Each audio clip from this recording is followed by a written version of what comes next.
सबसे पीछे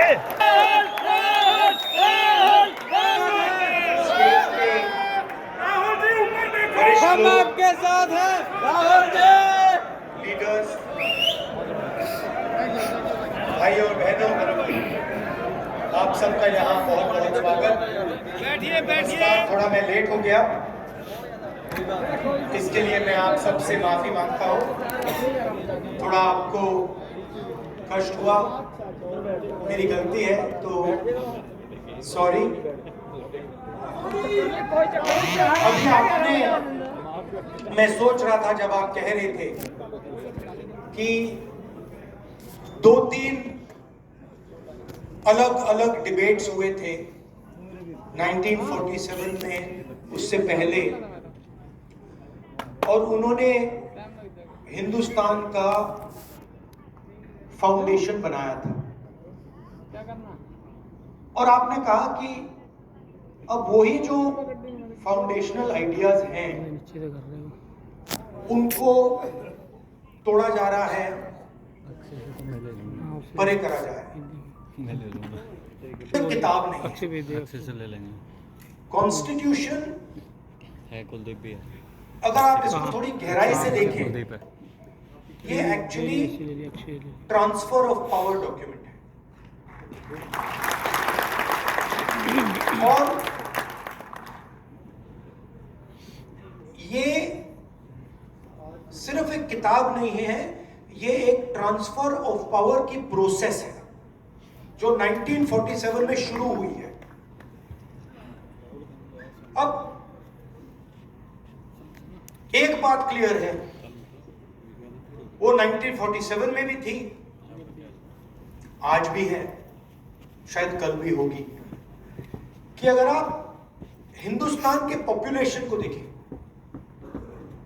सर्वे करें, तो आपको पता लगेगा कि तकरीबन 90% पॉपुलेशन दलित, आदिवासी, ओबीसी, माइनॉरिटी। ये फैक्ट है, इसको कॉन्टेस्ट नहीं किया जा सकता।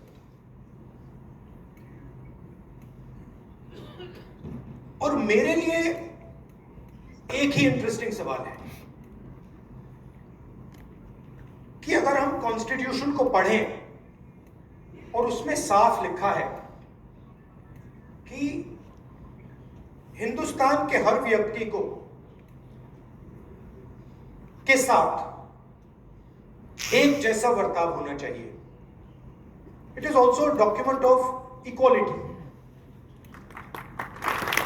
So it is a document of transfer of power, it is a document of equality.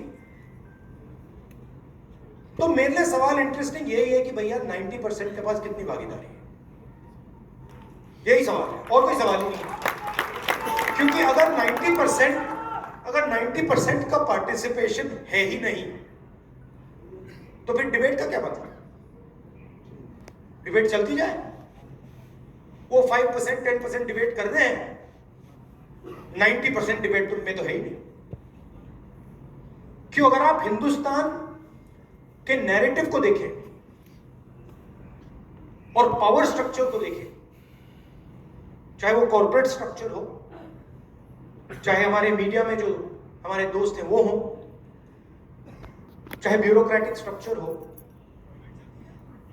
उसमें 90% की आवाज ही नहीं है। और मैं ये लाइटली नहीं कह रहा हूं, मैंने इसको स्टडी किया है। तो 90% लोग नैरेटिव में है ही नहीं। आप मीडिया को देखिए,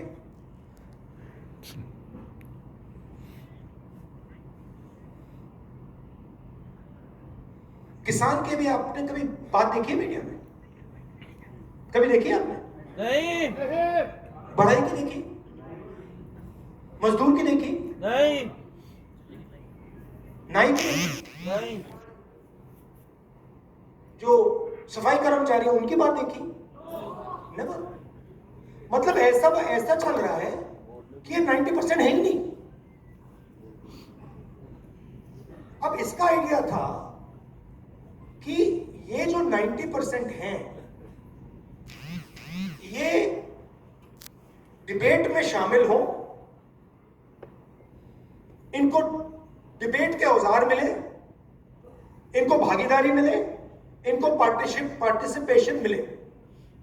अब मान लीजिए यहां पे हम 10 लोग बैठे हैं और मैं माइक लिया हूं और मैं भाषण कर रहा हूं और उनको माइक ही नहीं मिलता है, तो डिबेट किस बात की हो रही है?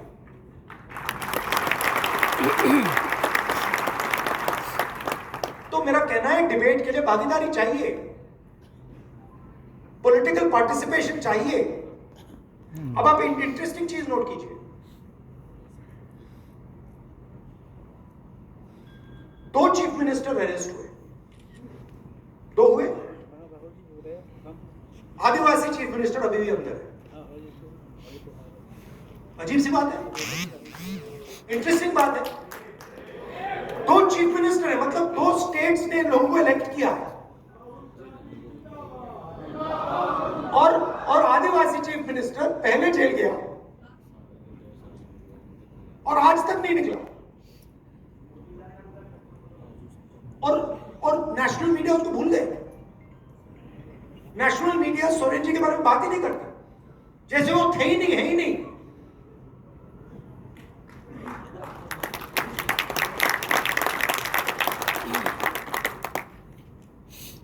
मायावती जी भ्रष्ट है, मगर नवीन पटनायक भ्रष्ट नहीं। लालू जी भ्रष्ट है। बड़ी इंटरेस्टिंग बात है, मतलब ऑटोमेटिकली फ्रेमिंग हो जाती है। कोई ट्राइबल, आदिवासी हो, दलित हो, पिछड़ा हो, उसकी फ्रेमिंग हो जाती है कि ये भैया ये। और 2 अलग अलग कानून चलते हैं, रूल्स चलते हैं। मैंने कल कहा Uber driver, truck driver, bus driver गलती से अगर एक्सीडेंट कर देते, किसी को मार देते, एकदम उनको पकड़ के 10 साल की जेल हो जाती है, चाबी फेंक देते। पुणे में 17 साल का बच्चा शराब पी के पोर्श गाड़ी चलाता है, 2 लोगों को मार देता है और उससे कहा जाता है कि आप ऐसे लिखिए। ऐसे लिखिए। अच्छा भाई, अगर वो ऐसे लिखेगा तो ट्रक ड्राइवर से भी ऐसे लिखाओ, बस ड्राइवर से भी ऐसे लिखाओ, टेम्पो ड्राइवर से भी ऐसे लिखाओ। तो और 2 भाषाएं चल रही है, 2 अलग अलग भाषा। मैं आपको उदाहरण देता हूं। एक दिन मैंने कॉन्स्टिट्यूशन क्लब में